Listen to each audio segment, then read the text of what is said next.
বিসমিল্লাহির রহমানির রহিম। আসসালামু আলাইকুম ওয়া রাহমাতুল্লাহি ওয়া বারাকাতুহু। আশা করি সকল প্রবাসী ভাই এবং বিদেশ যাত্রী ভাই বোনরা ভালো আছেন। আল্লাহর রহমতে আমিও ভালো আছি। আজকে আপনাদেরকে একটি সতর্কমূলক ভিডিও করার জন্য আমি আসছি। আগে অনেক ভিডিও করছি, এখনও করতেছি। যে আমার সামনে যে পাসপোর্টগুলো করছেন এগুলো সব মেডিকেল করা, ফিঙ্গার করা, ঠিক আছে? বিভিন্ন এজেন্ট এবং সরাসরি যাত্রী ভাইদের মাধ্যমে আসছে। আমরা যারা ভালো এজেন্ট আছে তাদেরকে রেসপেক্ট জানাই, আর যারা খারাপ এজেন্ট আছে তাদের জন্য আমরা প্রবাসী ভাইদেরকে সতর্ক জানাই। তো এটা নেগেটিভলি নেবেন না এজেন্ট ভাইরা, ভালো এজেন্ট ভাইদেরকে আমরা স্যালুট। এখানে 3টি বই দেখতেছেন। এখানে এটার নাম হচ্ছে মোহাম্মদ উজ্জ্বল মিয়া। মোহাম্মদ উজ্জ্বল মিয়া, ওনার বাড়ি হচ্ছে চরগড়কপুর ময়মনসিংহ, ঠিক আছে? এই যে ভদ্রলোক, উনি জাস্ট হচ্ছে ওনার দেখেন এই যে মেডিকেল হয়েছে, হ্যাঁ, মেডিকেল ফিট করছি আমরা, মুআফা করছি। মুআফা করার পরে উনি পুলিশ ক্লিয়ারেন্স দিছে।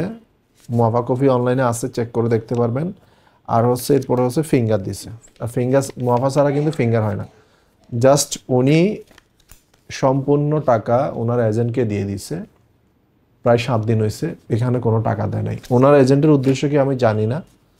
এরকম অসংখ্য ঘটনা হয়েছে। আমরা ভিসা হওয়ার পরে আমরা হয়তো বা কিছু টাকা পাইছি, ভিসা হওয়ার পরে আর কোনো খবর নাই। এজেন্টকে যাত্রী সম্পূর্ণ টাকা দিয়ে দিছে, এজেন্ট অফিসার যোগাযোগ করে না। আমাদেরকে যখন এজেন্টরা বই দেয়, আমাদেরকে অনেকেই বলে যে ভাই যাত্রীর থেকে আমরা যাই নিব, আপনারা যাত্রীর সাথে কোনো কথা বলতে পারবেন না। আমাদেরকে রেস্ট্রিকশন দেওয়ার কারণে, ব্যবসায়িক রেস্ট্রিকশন কারণে আমরা অনেক যাত্রী ভাইদের সাথে কথা বলি না। কেন? এটা ব্যবসার নিয়মের পরিপন্থী। আমরা এজেন্ট ভাইদেরকে স্যালুট করি এবং যারা সতর্ক করে দিচ্ছে, আমার যে যাত্রীগুলা এরকম ঘটনা হয়েছে, আমার অফিসে এরকম প্রায় 200 ঘটনা হয়েছে, আমি বারবার সতর্ক করতেছি। সেম ওনার দেখেন এই যে ফিট কার্ড, মুআফা হয়েছে, ওনার হচ্ছে পুলিশ ক্লিয়ারেন্স দিছে। ওনার বাড়ি হচ্ছে কুমিল্লা, হ্যাঁ, ওনার বাড়ি হচ্ছে কুমিল্লা। ওনার নাম হচ্ছে মোহাম্মদ নাসির উদ্দিন ভুইয়া। তো এই যে ভাইরা, উনিও কিন্তু এই যে ফুল টাকা দিয়ে দিছে, অফিসে কোনো প্রকার টাকা আসে নাই, ভিসাও হয় নাই, ঠিক আছে? এরপরে আরেক ভদ্রলোক, ওনার নাম হচ্ছে এমডি সোহেল। এই দেখেন এমডি সোহেল, ওনার বাড়ি হচ্ছে সেম ঠিকানা, কোষারপাড়া, মঙ্গলকোট, অলিপুর বাজার, কুমিল্লা। এই ভদ্রলোকও ওনার হয়েছে, ফিঙ্গার হয়েছে, তারপর হচ্ছে মুআফা হয়েছে, এই যে ফিট কার্ড, সব কিছু হয়েছে। হওয়ার পর এখন ওনারা এই যে ফিঙ্গার স্লিপ দেখেন, এই যে ফিঙ্গার স্লিপ দেখছেন, প্রত্যেকটা ফিঙ্গার স্লিপ এই যে দেখেন, এইগুলো ফিঙ্গার হয়েছে। এখনও যাত্রীরা মনে করে আমার তো ফিঙ্গার হয়েছে, মুআফা হয়েছে, মেডিকেল ফিট হয়েছে, আমি টাকা দিয়ে দিই। ভিসা তো হয় নাই। তো আপনাদেরকে বারবার বলি, ভিসা হওয়ার আগ পর্যন্ত আপনারা 1 লাখ টাকা দেন, 1,20,000 দেন, 1.5 লাখ টাকা দেন, বা সর্বোচ্চ 1,20,000 পর্যন্ত দেন। কিন্তু আপনার যে এজেন্সি থেকে যাচ্ছেন, রেকর্ডিং লাইসেন্স আছে কিনা, প্রতিষ্ঠানটা যে অফিসে আপনারা মেডিকেল করাচ্ছেন সেই অফিসে টাকাটা জমা হয়েছে কিনা, এটাও কিন্তু আপনাদের তদারকি করা ইমানি দায়িত্ব এবং আপনার দায়িত্ব। কারণ আপনার টাকাটা আপনি কাকে দিচ্ছেন, তাকে চিনেন কিনা, তার অফিস আছে কিনা, লাইসেন্স আছে কিনা। লাইসেন্স না থাকলে, অফিস না থাকলে তার এনআইডি কার্ড নেন, তার পাসপোর্ট নেন, তার ঠিকানা নেন, তারপরে লেনদেন করেন।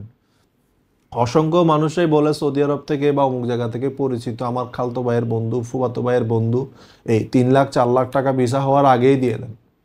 ভিসা হওয়ার যারা আগে টাকা দিবেন তাদের ভিসা হবে না, এই ফিঙ্গার পর্যন্তই হবে, আর ভিসা হবে না। কারণ আমরা আগে অ্যাডভান্স ছাড়া ভিসা করে দিতাম। এরকম হাজার হাজার বই আমার আলমারিতে আমি দেখাই, এর আগেও দেখাইছি, এখনও প্রায় 200-250 বই ভিসা স্টিকার করা পর্যন্ত আছে। যেই সময় ভিসা স্টিকার হইতো, কোটি কোটি টাকা ভিসা হওয়ার পরে আমাদের যাত্রীরা পাসপোর্ট নিতেও আসে নাই, আর টাকাও দেয় নাই। কারণ যাত্রী তো এজেন্টে টাকা দিয়ে দিছে, এজেন্ট তো সৌদি আরব বসে টাকা আগেই নিয়ে নিছে। তো এই সতর্কমূলক জিনিসগুলো আপনাদেরকে বারবার বলি। আপনারা একটা বৈধ রেকর্ডিং লাইসেন্সে যাবেন, ভিসাতে 1.5 থেকে 2 লাখ টাকা সেভ পাবেন। রেকর্ডিং লাইসেন্স আপনাকে রাস্তায় ফেলে দিবে না ভাই। আপনি সৌদি আরব গেলে আপনার 2-3 লাখ টাকা, 3.5 লাখ টাকা পর্যন্ত সর্বোচ্চ নিলে এটা টাকা উঠে যাবে। কিন্তু আপনারা তৃতীয় পক্ষ এজেন্ট ভাইদের মাধ্যমে পরিচিত মাধ্যমে যান, অসুবিধা নেই। 5 লাখ 4.5 লাখ টাকা দিয়ে যান, এটা আমি শত শত প্রমাণ দিতে পারবো। কিন্তু যান ভাই, যেন আপনার টাকাটা এরকম জলে না যায়। এটা হচ্ছে আপনাদেরকে সতর্ক করার জন্য আজকের এই ভিডিও, লম্বা করব না। এরপরও যদি আপনারা সতর্ক না হন, এরকম এই ভাইদের মতো করে 9 লাখ টাকা 10 লাখ টাকা দিয়ে ধরা খাবেন। আমাদের কাছে অডিও কল লিস্ট আছে, হোয়াটসঅ্যাপে এজেন্টকে ভয়েস দিই, ভয়েস সিন করে উত্তর দেয় না, টাকা নিয়ে ফেলছে। প্রতারিত না হতে চান আপনারা সাবধানে থাকবেন।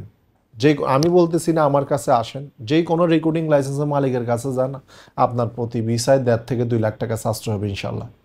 প্রতিটা রেকর্ডিং লাইসেন্স আপনি ট্রাভেল এজেন্সির মালিকের কাছে গেলেও আপনার 1 লাখ টাকা সেভ হবে। কিন্তু আপনারা তৃতীয় পক্ষ হয়ে আসেন, চতুর্থ পঞ্চম হাত হয়ে, এটা বাদ দেন।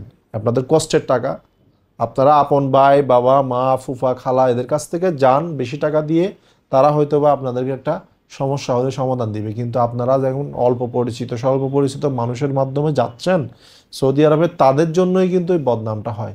ভাই এত টাকা দিলে এখান থেকে আপনারা ডিরেক্ট ভালো ভালো কোম্পানি, আপনারা যে টাকা 4.5 লাখ 5 লাখ টাকা, এর চেয়ে 1 লাখ টাকা কম দিলে, 1 লাখ 1.5 লাখ টাকা কম দিলে আপনি 15 মাসের আকামা ভিসা নিয়ে যেতে পারবেন। আপনার এজেন্সি আপনাকে সেই উপকার করবে।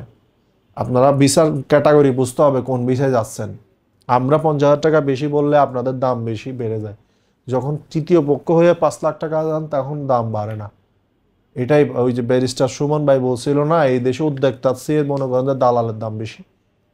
এটা আসলে সত্য, লাইসেন্সের মালিকের চেয়ে দালালের দাম বেশি এই দেশে। এই জন্য লাইসেন্সের মালিকের এখানে বই আসে না, সব দালালের মাধ্যমে আসে। কিন্তু আপনারা যারা ভালো এজেন্ট, এদেরকে আমরা রেসপেক্ট করি।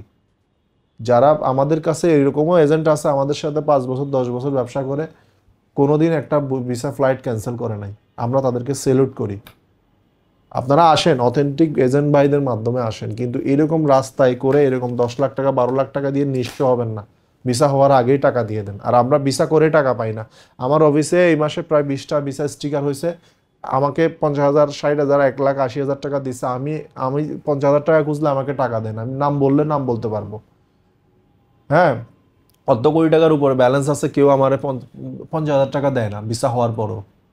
আপনারা কিন্তু ঠিকই ভিসা না হওয়ার আগে সব টাকা দিয়ে দেন। তো এইরকম সহজ সরল হলে চলবে না ভাইয়া।